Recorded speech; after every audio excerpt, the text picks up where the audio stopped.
I think Foles is like one of those middle of the pack guys. They're Tyrod Taylor types who will just keep you in games. I think you got a little inflation from that Super Bowl performance, but Nick Foles, the legion of Nick Foles will be alive and well for many years to come. This is a very competitive division though, because the Steelers, the Browns, and the Ravens, the Bengals, basically the only team in this division that doesn't have a playoff shot. So this AFC wildcard is starting to heat up. This defense isn't doing what it's supposed to do, and then you're allowing these great accurate quarterbacks like Breeze and Brady to dink and dunk their way down the field. It just doesn't work.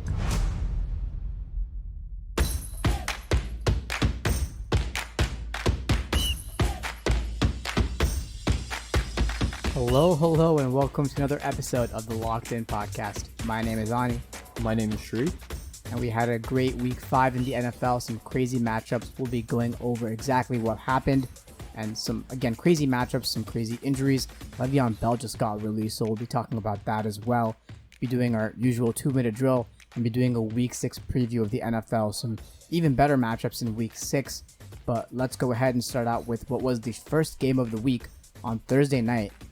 Buccaneers versus Bears. Buccaneers 19, Bears 20. Bears ended up taking this one.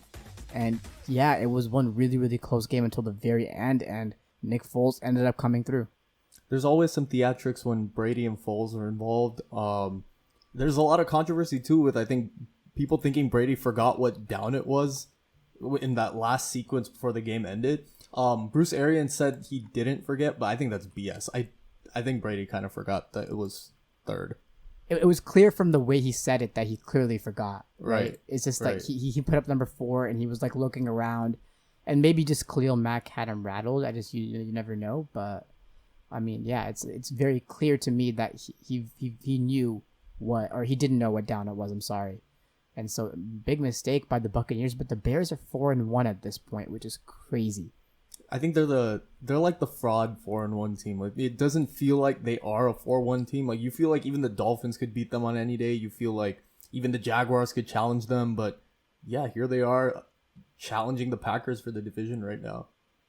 I know, it's absolutely insane. And I mean, there's nothing else to talk about with the Buccaneers because it's just like, it feels like they're still figuring some stuff out. They need all their players back. They didn't have Leonard Fournette. They didn't have, they had Mike Evans, but he was kind of injured in the previous week's matchup against the Chargers. They didn't have Chris Godwin.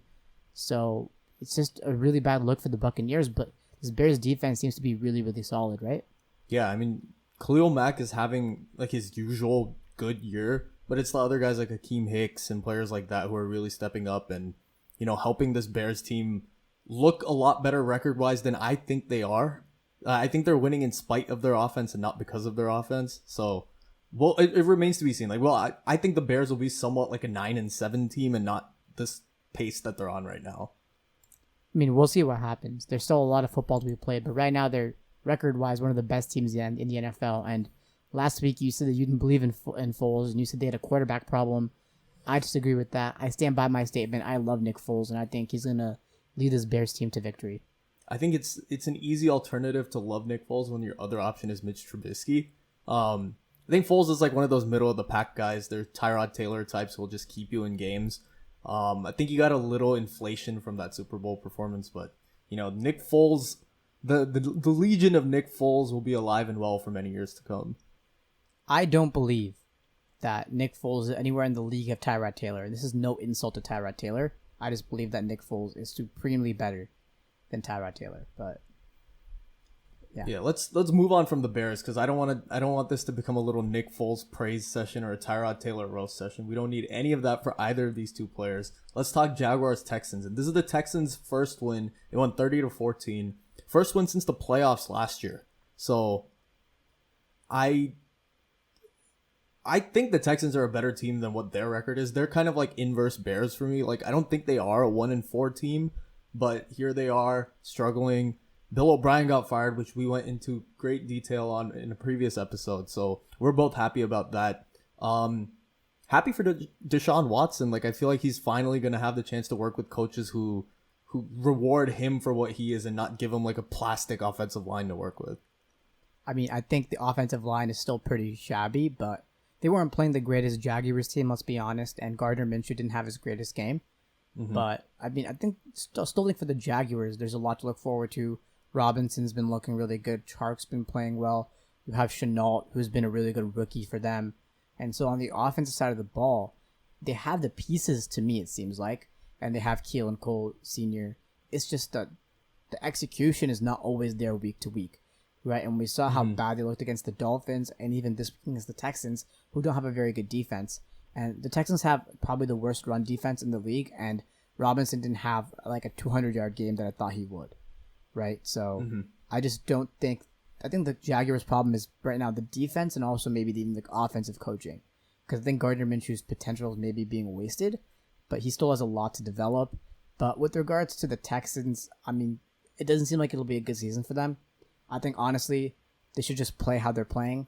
I don't think they should necessarily tank. I think they will have a pretty low draft pick, or pretty high draft pick. Sorry, they'll be one of the worst teams. And then hopefully they can get a good coach. Maybe Eric Bieniemy, as I talked about last week. And they can have a good offensive tackle that they draft early. Maybe they get some weapons from free agency. I don't know about that because their payroll is the highest in the league, which again is crazy. But yeah, we'll see what the future of this Texans franchise is, but it does not look great. Yeah, I mean, okay, one interesting thing for the Texans would be if they do end up finishing with like a bottom 2, bottom 3 record, trade away the pick, right? Because there's a lot of teams that are, like the tanking for Trevor. I'm talking about Trevor Lawrence, the Clemson quarterback, who's just an absolute stud. They could do that and get someone who can actually help Watson in the offense, whether it's a receiver, a tackle, a guard, just anything to give him a little more comfort in a new offense with transitioning to a new head coach. I feel like that could be something they could do. Definitely. Again, it just really depends on how well they play out. I think they would have won this game with or without Bill O'Brien, personally, and Brandon Cooks had a great game, which was bad for me because I drafted him and dropped him in fantasy. I think I'm the best person in drafting players, and I just keep on dropping them. I drafted Justin Jefferson. I drafted Chase Claypool. I drafted Brandon Cooks. I drafted all these players. They didn't work out. I dropped them, and they just end up going off right after I dropped them. So if you need fantasy advice on who to draft, come to me. But not who to play, not who to keep. But We'll get to Chase Claypool later. But next game we have the Lamar Jackson-led Baltimore Ravens 27 and the Joe Burrow, Mr. I Like to Win on Twitter, and his Bengals 3. So I know the score is indicative of a blowout, but I didn't think the Ravens offense looked all too comfortable. And this is something I've noticed since they played the Chiefs. Like it feels like they're struggling a lot more this season to score points. Like even with 1 year of all these like dynamic young playmakers in the Baltimore offense, like it just feels like they're grinding a little more on offense. Lamar's not as accurate as we were accustomed to seeing him last year, and something just feels off. Like, and they're still a really good team. They're like one of the top 4 teams, I'm sure, in the league, but something doesn't seem right. yeah, and the Ravens have some of the best weapons in the NFL. We talked about how good their offense is right when the draft finished because they ended up getting 2 really good players in the draft. Devin Duvernay from Texas, who does not drop a ball, and he had a huge touchdown return on a kickoff. He had a nice run off a jet sweep last week against the Bengals. And J.K. Dobbins from Ohio State, who's one of the most explosive backs right now in the league, and he was one of the most explosive players in college. And they have Mark Andrews, the ephemeral, always open tight end from Oklahoma, and his fellow Sooner, Marquise Hollywood Brown, who seems to be the fastest player in the league, bar John Ross. And they also have Willie Snead, and it's just the Ravens have so many good players, and they have a pretty good offensive line too. And they can run the ball, they can gash at you. Lamar Jackson can run the ball, and it's just in my mind, you have Marquise Hollywood Brown, who's so fast and so good, and he was utilized so much in Oklahoma. And I talked about this last week too, but again, they're just misutilizing him. He's not getting that many deep throws. If I was them, I would just play action after running hard for a few plays in a row and just get Brown over the top and throw him a deep ball. It's easy touchdown every single time. I know it's easy to say for me sitting in this chair not being an actual NFL head coach or offensive coordinator, but it seems pretty straightforward. You have all these weapons, but I mean, at least Mark Andrews is coming up clutch for them and being a really reliable target for Lamar Jackson. But I mean, we'll see. But speaking of offensive lines, well, the Ravens might have a good one. The Bengals just don't have an offensive line. We saw that's the reason why they only scored 3 points.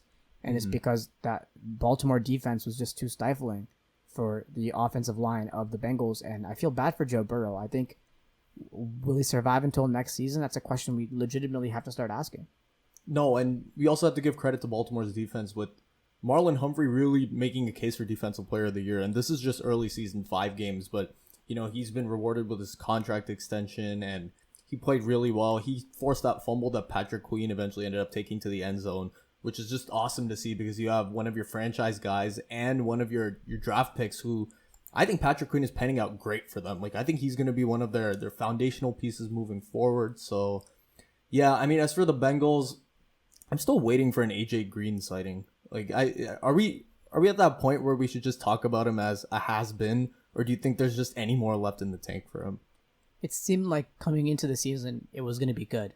And he had a good quarterback finally. Not just that Andy Dalton was bad, but he recovered from his injury and it was going to be good. But It seems like T. Higgins is right now the better receiver of AJ Green and T. Higgins. And so he looks lost out there. Joe Burrow threw a pick, but AJ Green didn't do anything when Joe Burrow threw that ball. And it was a bad ball by Burrow, but AJ Green has to do something, right? We've seen Julio Jones basically play defense sometimes when Matt Ryan throws an almost pick and swats the ball down. We need AJ Green to do that too. And at one point, AJ Green was considered a borderline top 3, easy top 5 receiver in the league. And now it doesn't seem like he's anywhere near that level. And so it's just really, really puzzling and confusing. And I feel bad for Joe Burrow because people were like, oh yeah, he has at least one reliable target in AJ Green. That's good. And he has T. Higgins, who once he develops will be good. He has 2 solid wide receivers. They have Mixon on the running side with Bernard. And, their weapons aren't the greatest, but they're solid at least. But it seems like AJ Green is far from solid. Speaking of Julio Jones, the Panthers 0-5. That's what the Panthers. The Falcons 0-5. Panthers beating the Falcons 23-16. Falcons firing Dan Quinn. Teddy Bridgewater looks great without Christian McCaffrey, and the person who's leading the NFC South in receiving yards is not Mike Evans, is not Chris Godwin, is not Julio Jones, is not Calvin Ridley. It's instead Robbie Anderson of the Carolina Panthers, which seems crazy, but it's true. I bet on the Falcons again this week, and I'm not actually betting on the Falcons. I just, in our little pick'em thing, I picked them to beat the Panthers. I'm not picking the Falcons ever again. I can't do it. Like, I've put my faith in them too many times to be disappointed. Firing Dan Quinn was the best thing they did all week. So props to the owners, props to the front office for figuring that out. And Dan Quinn had some good years with the Falcons. Like, they did make a Super Bowl. Yes, they lost a 28-3 lead in that said Super Bowl, but still, all in all, I would say his players loved him. He had a decent tenure. He just couldn't coach in the biggest moments in the brightest lights. And that is something that, when you're a team that has the talent that they have, they are offensively loaded. And Todd Gurley's looked really, really good this season. They shouldn't be as bad as they are. Yeah, I think their defense is really young, and that's why they've lost a lot of those leads this year. Was because they built it up with their good offense, but then just stagnation and bad play calling. And on the defensive side of the ball, it's just their defense cannot stop anything. They might have gotten lucky in the first half, that Cowboys game, and even what other lead did they lose? They lost a bunch of leads, so it's really hard to keep track. It was the Cowboys. It was. They were losing the entire time against the Packers, so it's not like they were up there. Wait, I'm going to quickly look this up because otherwise it's going to bother me. They lost to the Cowboys. They also lost to the Bears. That was bad. The Bears, yeah, that was the lead that they had. Yeah, and bad. Nick Foles looked like MVP Nick Foles. Like, he looked like he was playing the Patriots in the Super Bowl when he was playing that Falcons defense. And so, yeah, man, it was just real bad. It was really, really surprising for them to see for them to fire Dan Quinn this late. I thought they were going to fire him when they were 0-3, but I guess they wanted to give him a little bit more of a leash. But, Atlanta fans, I feel bad for you guys. But at least Dan Quinn's gone now, and you guys can hopefully rebuild. And the big question right now is Matty Ice's contract. He has a lot of guaranteed money coming up, and do you ship him off? There's talks of him potentially going to maybe Indianapolis or so a lot of other places, because Phillip Rivers is not looking good right now for the Colts. Does every washed-up quarterback just go to Indy to resurrect their career? I guess at this point. But, I mean, that was just something Pat McAfee was saying. I don't think that's going to be true. There's some other potential landing spots, but we'll see. But the most surprising result of the week, by far, and congratulations, Sri, for picking this one right. Raiders 40, Chiefs 32. I don't understand. I mean, I watched the game, So I do understand, but I still don't understand how the Raiders came away with this. Let me put into context how crazy this one was. The Chiefs' last loss was November 10th, 2019. That's 13 straight games that they've won. The Raiders and the Chiefs were tied 24-24, and we all know Kansas City makes their money destroying teams in the third quarter of games. And as an Oakland Raider fan, we always lose the third quarter, whether it's the Chiefs, whether it's the Bills, whether it's any team. We just don't bring it in the third quarter, which I think is the most important swing quarter in a football game. But the Oakland defense came to play. They picked Mahomes in this game. Carr, with Ruggs healthy, is just a different quarterback. Like, I don't know the exact numbers, but there was some stat that was talking about Carr's deep ball percentage and how often he would look downfield to throw. And in both games Ruggs was playing this year, the percentage was like 8% higher, which means we've seen Carr with speedy receivers in the past, like Crabtree, Cooper. We know he can go deep. It's just without weapons, he's just checked down Charlie, and it's become kind of a meme for that. But this season, Carr is something like 13 touchdowns, 1 interception on the season. This is a very fringe MVP type season from Carr we're seeing. And the Raiders defense really picked it up in the second half. So I was impressed all in all. You know, Max Crosby, Jeff Heath had the interception, and there was an energy I haven't seen the Raiders have playing at Kansas City in a long time. I think it does help that Kansas City's entire fan base was not packed into Arrowhead Stadium. I think the weather was also favorable. You don't usually see a lot of bad weather games in early October in Kansas City compared to in December, when for some reason the Chargers always go to Kansas City in December and it's cold as hell and everyone's just suffering except the Kansas City guys because they're used to it. But, I mean, credit John Gruden, credit the defensive game plan, an extremely good defensive matchup and defensive game from the Raiders to make sure that they were able to limit Patrick Mahomes. And shout out to Nelson Aguilar. Apparently, Nelson Aguilar has a perfect passer rating when being targeted this season. No drops, dude. No drops. Crazy considering he was on the Eagles before this. But congratulations to the Raiders for beating the Chiefs. Congratulations to you, Shri, for beating the Chiefs and for picking that correctly in our pick'em. We were tied this week, 10-4. A team on bye, the Packers were on bye, and also that game, the Broncos-Patriots game, got postponed, so only 14 matchups, so tied 10-4. Good for you. A matchup we both predicted right, and that seemed like an easy win, but wasn't the easiest of wins. Cardinals 30, Jets 10. The Jets looked terrible, and Joe Flacco was quarterback because Sam Darnold is now injured. There's two storylines from this that are just beyond the game. One is the Le'Veon Bell situation being released by the Jets, and two is Chandler Jones is out for the year now for the Cardinals, and he hasn't been talked about the way he should be. Like, I think in the last 4 seasons he's led the NFL in sacks, like since 2016. Cumulative since 2016 he's led the league in sacks. So this guy's an all-pro just as recently as last season, so I think it's a big loss for the Cards defense. Whatever chance they had at a wild card spot is just a little bit slimmer because of that. So I like, good win, congrats, but I think there's just more to talk about other than what happened in the game. And I know you have some thoughts on Le'Veon Bell. Yeah, it's just, I mean, my thoughts are this. It's like, if you're the Jets owner or the Jets GM and you're talking about Adam Gase specifically, Adam Gase, we know, did not necessarily want Le'Veon Bell there. That trade was done, and that signing was done before he came there. And we know how little he utilized Le'Veon Bell in his time there. So them releasing Le'Veon Bell means that they couldn't find any potential trade suitors for him. Even like a 4th round pick, a 3rd round pick is better than nothing, right? Mm-hmm. Because you're literally getting nothing by releasing him. So the question that Jets fans have to ask now is, who's in charge of this Jets team? Is it the GM and owner saying essentially, yeah, you know, we're going to fire Adam Gase at the end of this year and we're just going to clean shop and get rid of everybody? Maybe even Darnold will get traded away, or something might happen to Darnold. You never know. Right? Or is this Adam Gase is in control of the Jets, we're handing him the reins, we're giving him 2 more years, a lot of our players are injured, and whatever. Because you traded away 2 of the NFL's best players, Jamal Adams and Le'Veon Bell, right? And so you have to ask that question, who's in charge of the Jets right now? And the answer that we all don't know is is the person who's in charge of the Jets. We don't know. It could be Adam Gase, and if it is Adam Gase, it spells worry to Jets fans. And it's absolutely crazy that Le'Veon Bell got released for nothing, and I'm interested to see where he'll go. People are saying the Patriots, people are saying the Raiders, potentially, maybe even the Buccaneers. I don't get the Buccaneers. I think people are just saying that because the Buccaneers are just like the place to go if you're a free agent, apparently. But they already have Leonard Fournette. They already have Ronald Jones. I don't understand what Le'Veon Bell would do to that team. The Raiders, they have Josh Jacobs.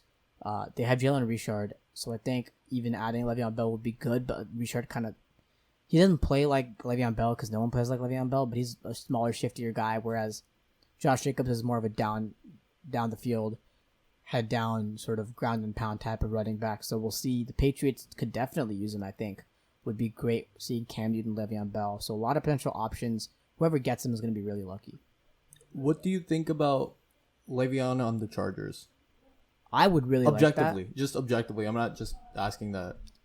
But I would really like that, but I think we have a lot of running back depth. Austin Eckler's already on the bike thing. You know this bike where you sit like you're sitting in a chair and like the pedals are here and you're going like that? Mm-hmm.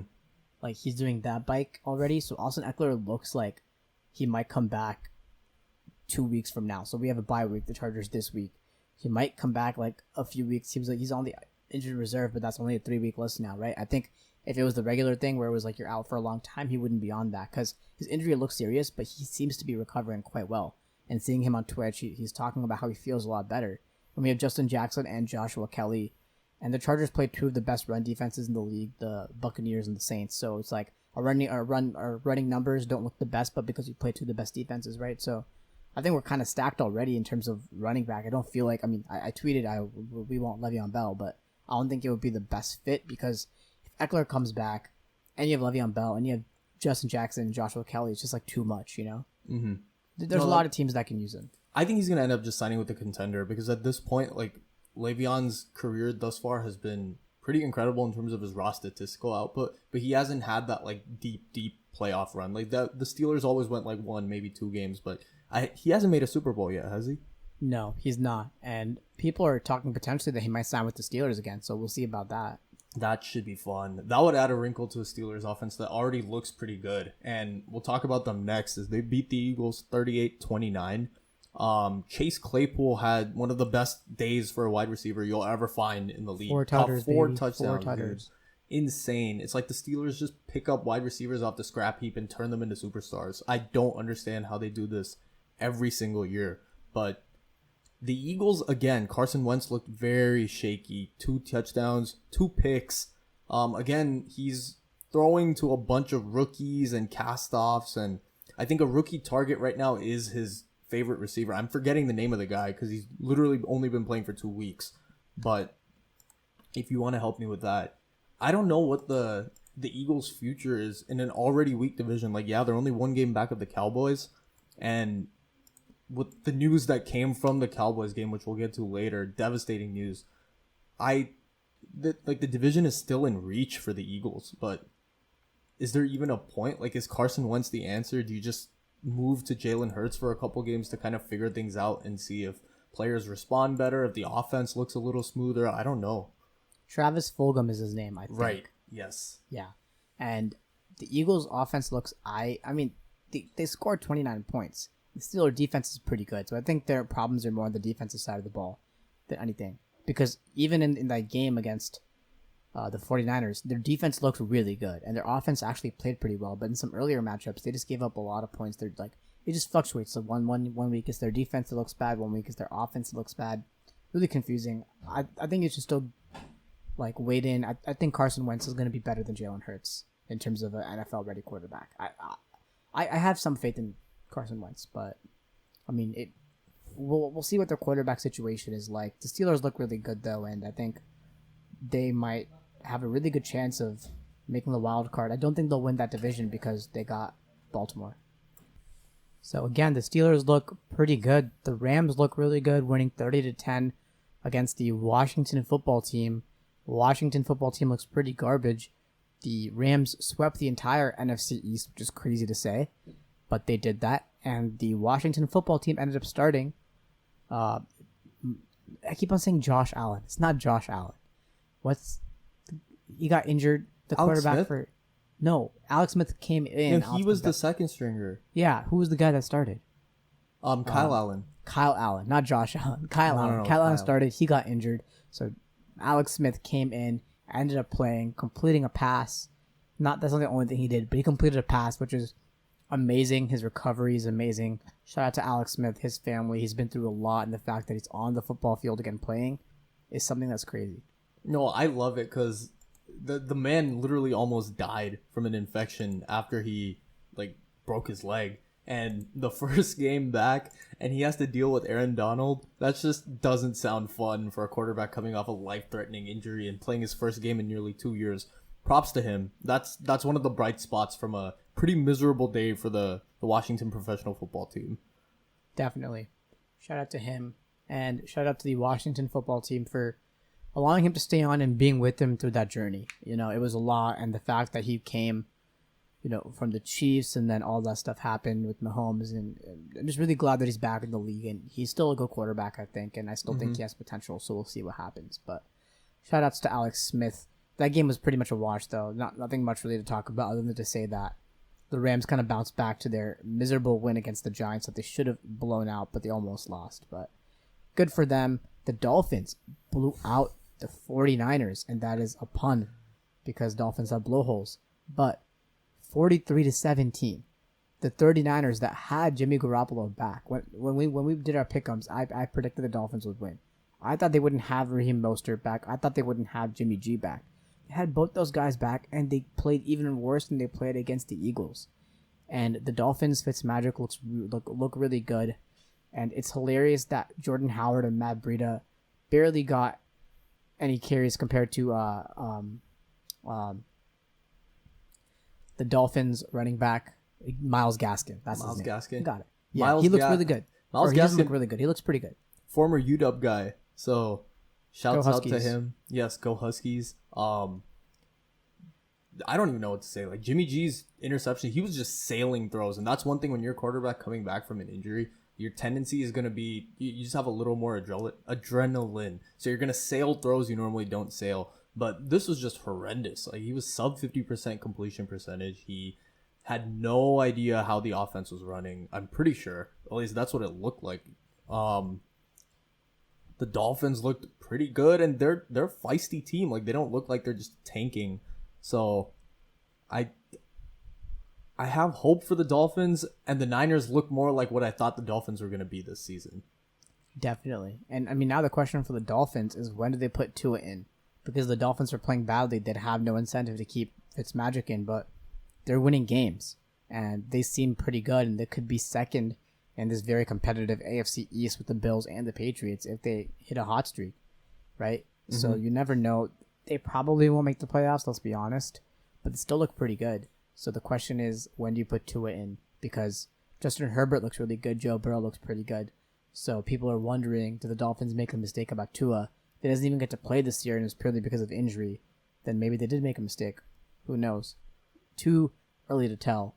But one injury that is devastating, we have to give our complete thoughts and prayers to Dak Prescott. Right. Cowboys won 37-34.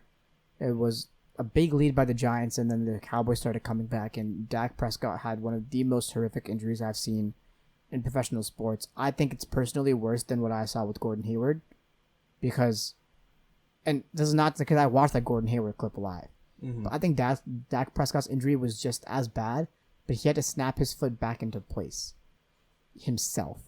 And Gordon Hayward didn't have to do that, and it was just crazy. But I mean, Gordon Hayward knows what it's like. He tweeted in support of Dak Prescott, so we'll see what it's like. But I mean, yeah, this Cowboys team is resilient now, but they have Andy Dalton leading them, and I don't know what this division and what this team is going to look like anymore. Yeah, I mean I'm not gonna compare the injuries. I thought Gordon Hayward's looked just so jarring because it panned away from the injury, and then when you went back, you just saw his foot twisted. So that's what Dak's to look like too. Honestly, yeah. I guess in football, like there's just a lot more protective elements worn on the field. Yeah, so that's true.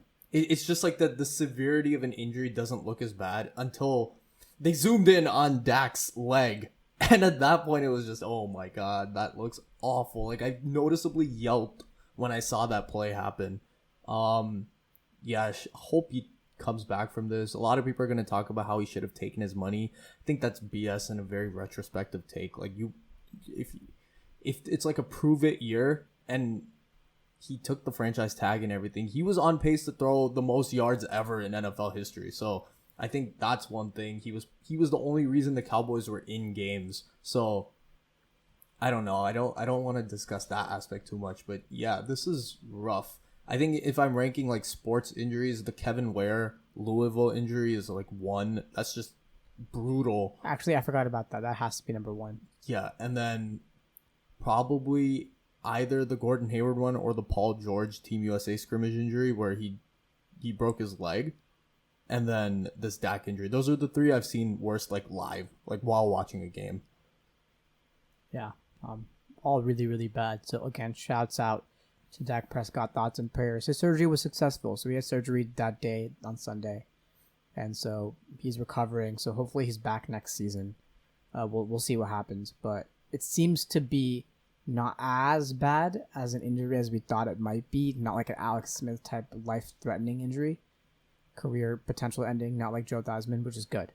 We want Dak back, and so I think even the small sample size of how well he played in these 4 games.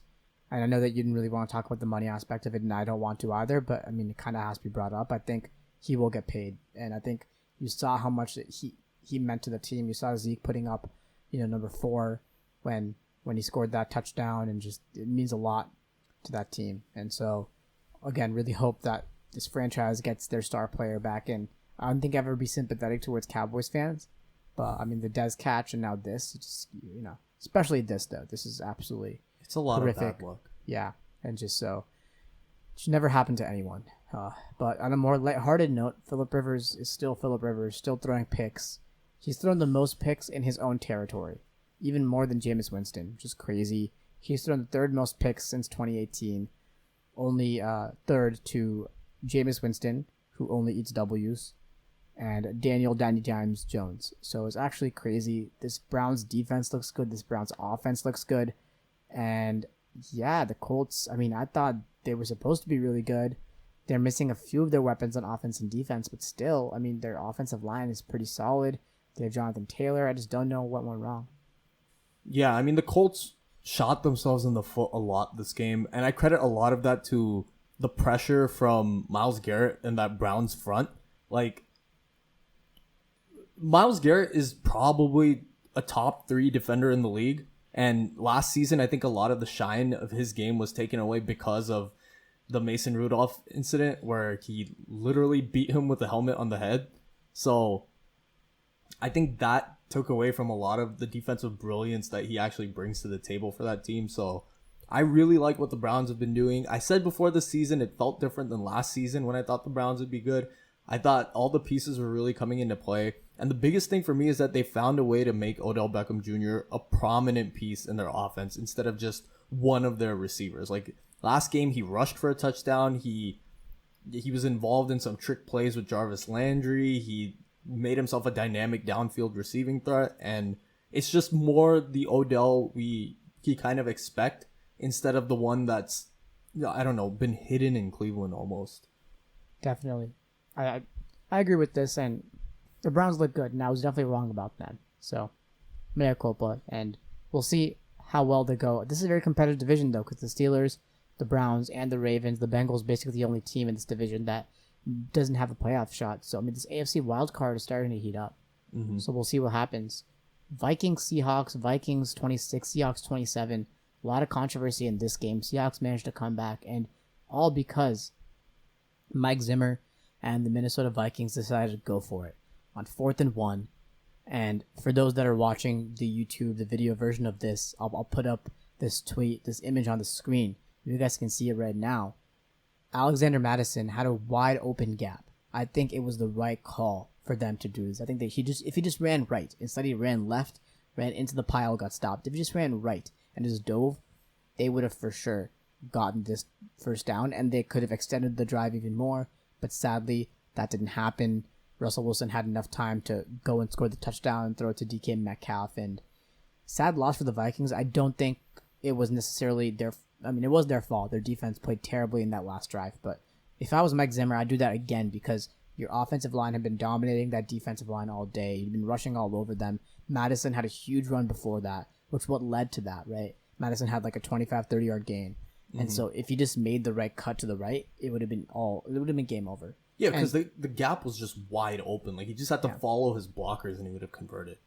Yeah, and granted, you kick the field goal, you're up by 8, but still, 8 isn't a guaranteed win because I think if you kicked a field goal at that point in time, you were up by 8. I think the Seahawks would have scored both the touchdown and the 2-point conversion because we saw how easily they scored the touchdown, right?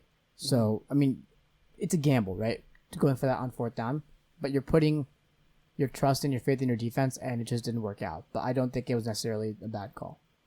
I thought this is the Vikings' most well-played game of the season, and the fact that it came in a loss says something about how this team has been trending as of late. They started off the season terribly. I thought it was just going to be another doghouse type of year for them, but they've looked really good. I thought the offense has looked a lot better, and you're right. Like, it's a gutsy call, but it's the right call, especially when you know you're going up against a guy and a quarterback in Russell Wilson who you know that if he gets the ball last, he will win the game.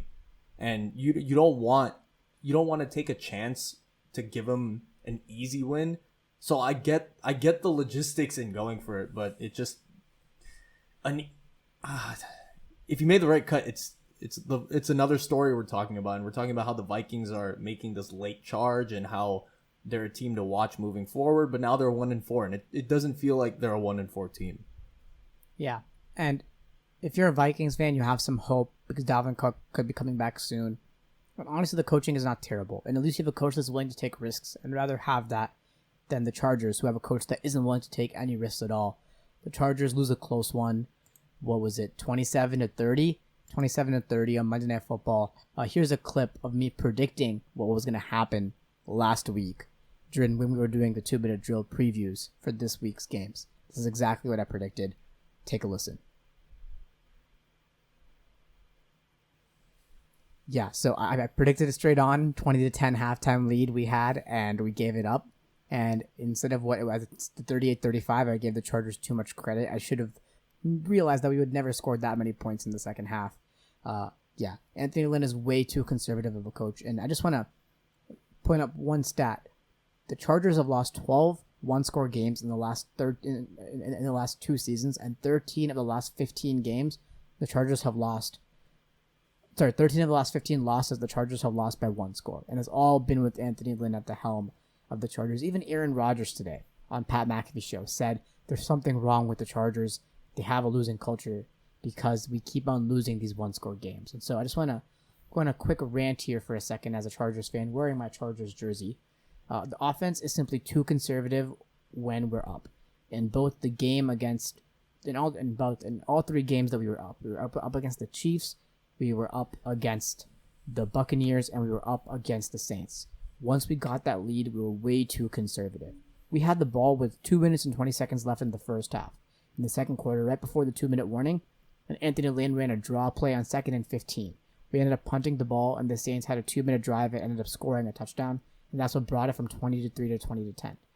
Then, the game was tied, 27-27. We have the ball with 2 timeouts and 1 minute left. And the Chargers, on their first play at the 15-yard line, decide to run a draw play and get 3 yards and have to call a timeout. I've never seen a more pointless and stupid decision. Anthony Lynn is playing not to lose. And you suck right now. You can't not play to lose. You have to play to win the game. He got bailed out by Herbert on the last drive. He got bailed out by the Saints defense, even tying the game, because it was 3rd down and 10, and somehow Mike Williams was open on a busted coverage play. And just Anthony Lynn is playing to lose, and that is not the way you can coach an NFL football team. The defense, it's simply too conservative as well. The defense, Gus Bradley runs a cover 3 scheme, which is a zone scheme, and that's supposed to take away the deep ball. But it's supposed to allow the receivers and the tight ends and the running backs to find these sort of soft pockets inside the zone, and it's really good for dink and dunk, right? So cover 3 is a zone defense, but it relies on your defensive line being really, really good, and it relies on your linebackers and defensive backs being absolute athletes. And we saw Gus Bradley, have a lot of success with this cover 3 type of defense in Seattle with the Legion of Boom, and they had a pretty good defensive line, but moreover, a really good linebacking core with Bobby Wagner and really, really great defensive backs, right? Cam Chancellor, Richard Sherman. So the athleticism could help out with that defense. And then even in Jacksonville, you had Gus Bradley being the coach there, and you had so many good defensive players, right? You had Calais Campbell on the defensive line, Yannick Ngakoue, you had Jalen Ramsey, you had AJ Boya, so many good defensive players. That defense was so good and had so many athletes. So that defense worked. That style worked. It does not work on the Chargers. The athletes on the Chargers are not that good, and you're missing your best player, number 33, Derwin James. So it just doesn't work. So I don't understand why Gus Bradley's continuing to employ this. And you saw how, like, in that 2-minute drive in the first quarter, right, at the end of the first quarter, right before halftime, that Drew Brees did, where he just kept on throwing, like it was either slants or no, it was just up it was seams. 7-yard slants every it was play. 7-yard slants or like seam routes. That's exactly what cover 3 is designed to not protect against. It's designed to protect against a big play. But still, every single game, you had Jared Cook's huge touchdown catch against the Chargers in that fourth quarter. And then against the Buccaneers, you had 3 touchdown catches that were 25, 30, 40 yards by the Buccaneers. So this defense isn't doing what it's supposed to do. And then you're allowing these great, accurate quarterbacks like Breeze and Brady to dink and dunk their way down the field. It just doesn't work, right? And then the special teams. Our special teams is the worst in the NFL. It's been bottom 5 in the league 6 out of the past 10 seasons, bottom 7 in 8 out of the past 10 seasons. And there's a legendary video by Seeker Base, formerly SB Nation, how the Chargers had the number 1 offense and defense in 2010. But the reason why we didn't make the playoffs was because we had the worst special teams unit of all time. I need to ask you about the field goal kicking from this game. Because I knew the minute it was going to be kicked, it was purely because of the spiritual nature of the Chargers organization. That kick was not going in. I mean, so my issue is the overall special teams unit. Let's talk first about the receiving unit, right? And also, in terms of kick returns and punt returns, and also the punting coverage unit and kick coverage unit. Mm-hmm. We have some of the worst starting field position in the league. The Chargers, so I'll just walk you through it, okay? The Chargers' average starting field position in week 1 against Cincinnati was on their own 21. The Bengals was on the Bengals 31. So 10-yard difference right there. Against the Chiefs, which is a game we almost won, it was 21-23, which was somehow lucky, right? The Chargers and the Panthers 25-25, which is pretty great. But this is where it gets crazy. The Buccaneers, the Chargers 22 was where they started, and the Buccaneers 29 was where the Buccaneers started. And then this game against the Saints. The Chargers 19 is where we started most of our drives, and the Saints 29. It's a 10-yard difference. Our average starting field position is the 22. Our opponent's average starting field position is the 28. So we give on average 6 yards per drive more with regards to field position, and we're playing against really good quarterbacks. We played against Mahomes, Breeze, and Brady, 3 future Hall of Famers. Mm-hmm. And so every single time we return the ball on the stupidest of returns, and then we never tackle when we punt the ball. Our punter is not the greatest, but our kicking has been absolutely garbage. This is, I think, the 4th or 5th kick Michael Badgley has missed, and I thought Michael Badgley was good last year. He was actually reliable last year. But, this year he's not played well. And yeah, he missed the extra point. He missed that field goal. It was a 50-yard field goal, which is, you have to kick a 50-yard field goal if you're an NFL kicker. It's something that you have to do. And our special teams is right now ranked the worst. It was ranked the worst last year. 2 years ago, we were number 27 or something. We just have the worst special teams unit in the NFL. And I think it's the biggest reason why we're losing games. And then our strength and conditioning and medical staff are also garbage, right? Because our players keep on getting injured. And if you look at our defense plays super well in the first half and just gives everything in the second half because they're so rattled. They just cannot play for 4 full quarters of NFL. It's like our strength and conditioning only, thought for some reason, we were only playing half games. I just don't understand. Our strength and conditioning coach is garbage, and we need to fire our medical staff. We basically need to get rid of everything. Some teams, they get rid of their head coach and they keep their coordinators. The only person on the Chargers staff that should be kept is Pep Hamilton, our quarterback's coach. It's because he's done a good job with Justin Herbert. Everybody else should be fired. And I eat my words about Justin Herbert pre-draft. He's really good. I ended up buying a Herbert jersey. Shouts out to Herbert. So, yeah, that's all I have to say about the Chargers. Herbert made a couple of bad throws towards the end of that game. I think he underthrew one receiver and he threw a ball behind the receiver. But aside from those 2 mistakes, that was the play to end the Chargers' last drive where they couldn't get the 4th, where he kind of threw it behind one of his guys and they tried to get a few extra yards, but just because they spent so much energy trying to catch the ball itself, they couldn't get that turn and burst to get the first. But I thought Herbert played a phenomenal game overall. Looks like the future at quarterback, tentatively. Fingers crossed. Fingers crossed. But yeah, that was a tough game. The Saints had no business winning that game, and they did. But a team that really, really took care of business after a really chaotic week in general was the Tennessee Titans, and they beat the Buffalo Bills 42-16, which was a drubbing. Like, they blew them out. And the one famous, well, I think it will be famous, the crazy Twitter play that came out of this game was Derrick Henry stiff-arming Josh Norman. And for me, I love this because I always think of Josh Norman as just this guy who just talks way too much. There's like a very telling duel on YouTube between him and Odell Beckham back when Beckham was on the Giants, where those two, at this time Josh Norman was on the Panthers, those two are just going at it every single play. There's penalties pretty much every play that aren't called between the two. They're just fighting, basically, going one-on-one. And, you know, this is Josh Norman. This is one of his first games for the Bills. I think it's the second game since being activated. And he should retire the same way Vontae Davis just retired in the middle of a Bills game a couple years back. And that's what people on Twitter were saying. Yeah, I know. I thought it was the perfect comparison. Like, it's just, that is a career-ending stiff arm from Derrick Henry. But Ryan Tannehill has been really, really good. Like, I think there was a stat comparing the passing touchdowns with him and Lamar Jackson. And from last year and this season, they both have 36 touchdowns. I think Tannehill has 4 picks, Jackson has 3, or it's flipped like that or something like that. But Ryan Tannehill has been worth every single penny of that contract extension. So I think the Titans did run into something nice with Vrabel, Tannehill, and just building a team around that, along with the power run game of Derrick Henry, which is unquestionably a top 4, top 5 running game in the NFL. So I think they're set up well for their future. Definitely. Yeah, it was a good game. Shouts out to the Titans. The Bills did not look good, and I think the reason for that is the absence of John Brown. John Brown, a really key receiver, speedy, so you have to have that safety cover him over the top. And I think without him, we saw that receiving core, which is pretty good. Cole Beasley and Stephon Diggs, they played well, but Josh Allen, you know, one of the interceptions wasn't really his fault.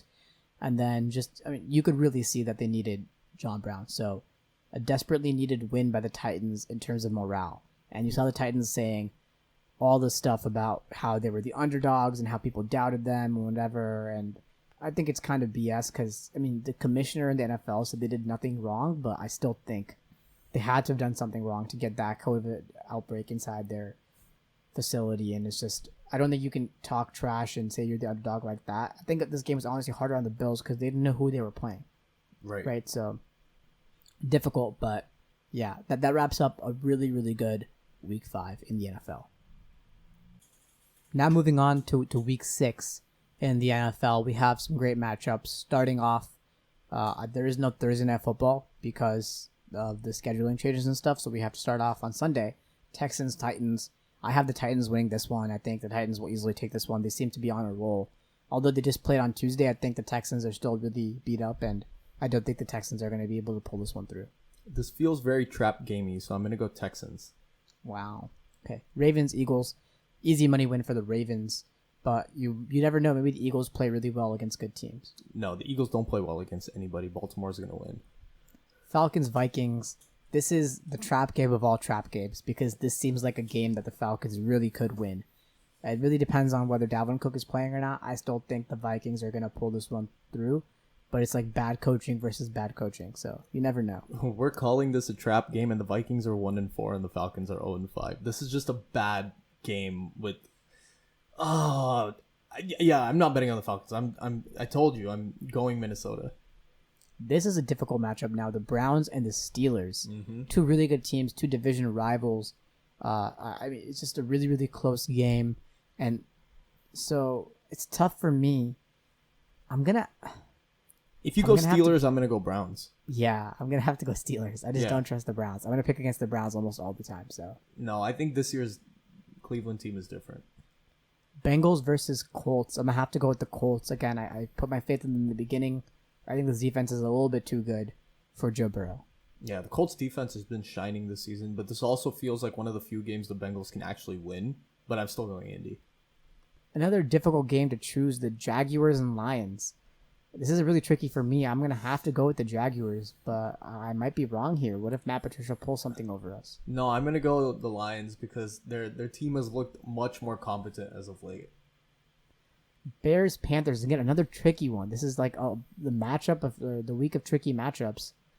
I'm gonna have to go with. I'm gonna have to go with the Bears, man. I mean, I just think their defense is better, but the Teddy Bridgewater and the Panthers look really good. Yeah, the Panthers have been playing some inspired football, and I trust Teddy Bridgewater just a little more than Nick Foles. So I'm gonna go Panthers. Yeah, really, really difficult one there. Washington football team versus Giants, another tough one. I keep on saying that, but these matchups are so even, honestly. I'm going to have to go with the Giants. Yeah, this is just an evenly terrible matchup. I'm going to go Washington because I think the morale boost of having Alex Smith back is just another dimension to that team. Jets, Dolphins. I think this one's an easy one. You win by the Dolphins. I don't think the Jets get their first win when seeing how the Dolphins demolish the 49ers. Yeah, I think the Dolphins are just a little more of a good, bad team than what the Jets are. We get a Brady Breeze matchup here. Not Brady Breeze, sorry, Brady Rodgers matchup here between the Bucks and the Packers. Packers undefeated. I'm going with the Packers here. I think the Packers and Aaron Rodgers are playing really well. I wouldn't be surprised if they lose this game, but I think they will win this game. Yeah, I think it would be an impressive win if the Bucks win and just like a we took care of business win if the Packers win. So I'm going to go Green Bay. Rams 49ers, a matchup that should be more hyped, but sadly is not. Yeah, I mean, I'm going to go with the Rams because I think the 49ers are really struggling right now. Yes, the 29ers are now kind of a joke, so I'm going to have to go LA. Chiefs Bills at 2 p.m. Pacific time on Monday, a really weirdly timed game. I'm confused as to why they're playing on Monday. And the Chiefs have a lot of rest. They just played Thursday Night Football.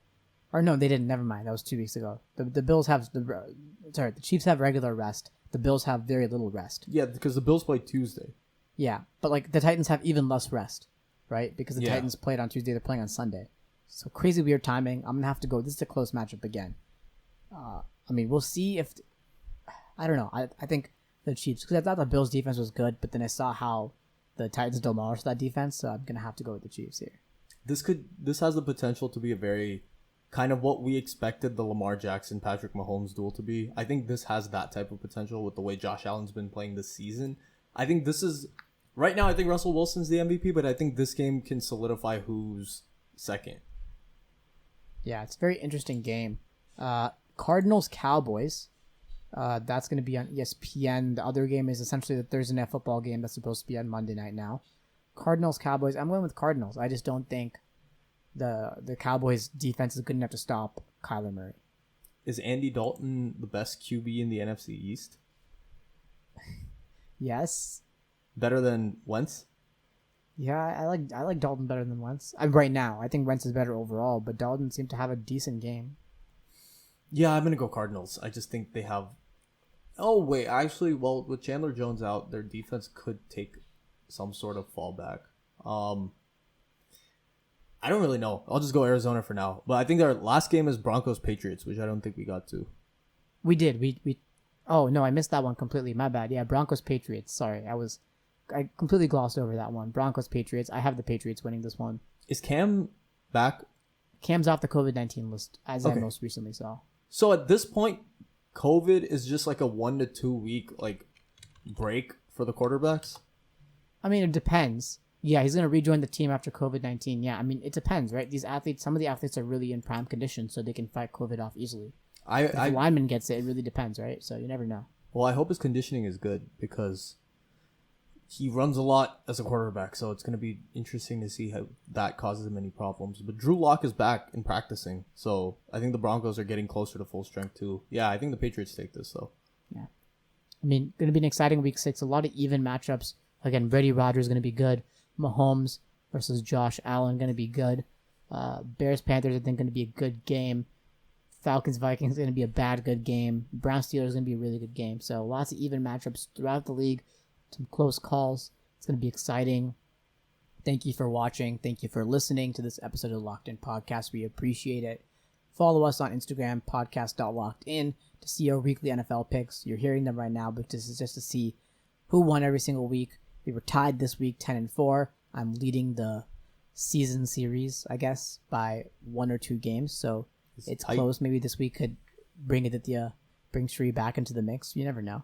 Yeah, I got to get some upsets going. I need some Panthers action. I need the Browns to beat the Steelers. Just a couple of basic things I'm asking for my teams this week. But all in all, should be a great week of football. Hopefully, no Raiders, no Chargers. So we can. For us. Yeah, we can actually enjoy some of the other teams for once. But yeah, that's about it, I guess. Right? Yeah, I mean, stay tuned on our website. I have a blog post coming up of the similarities between the UT Austin, the Texas football team, and the Chargers. I think there's a lot of similarities. So have a blog post coming about that. Check our website. I have another blog post out about the Chargers. www.lockedinpod.com. Sure, you have anything else to say? Yeah, so you all will be great Chargers fans by the end of this podcast. That's all I have to say. And as always, stay safe, wash your hands. Wash your hands, people. Peace.